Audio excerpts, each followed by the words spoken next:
Do you have a Volkswagen Golf Mark 7 like that one and you want to learn how to use the child locking system on the rear doors and windows? Then check out this video.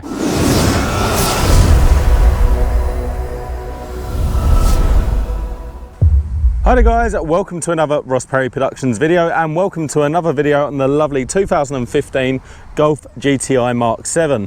This is actually the performance edition, but it doesn't matter which edition of the Mark 7, this process will be the same. And what I'm going to show you in this video is how to operate the child locking system to the rear doors and windows. So we'll just jump straight to it and get started. So we're going to open up one of the rear doors. I've selected the passenger side rear door here, but it's the same on both doors and I'll show you that in a second. And the only tool we're going to need for the job is our key.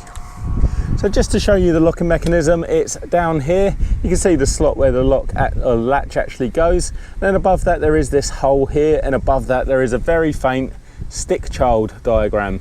Not sure if you can see that on the camera. If you can, great.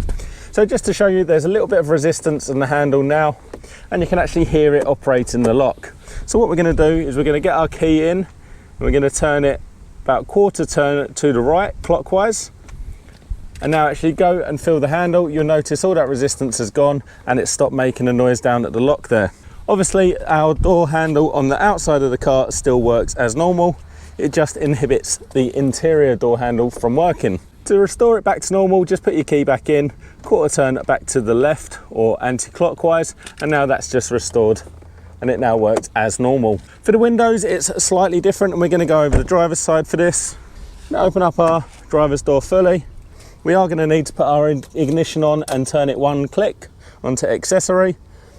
Come back to a rear door, and obviously our rear door windows work as normal. So what we're going to do is we're going to go back to the driver's side. By the general window switches there, we've got this window sign there with a cross through it. Give that a tap. It's a bit hard to show because it's so sunny here, but it actually turns orange. And when it is orange, we go back to our rear windows and they now no longer work. Now this car should remember those settings, and you won't need to do it every time you get in, but just you can double check that that is lit up orange. If it's orange, it means the windows aren't working. And then obviously just tap it once and our windows are back working again.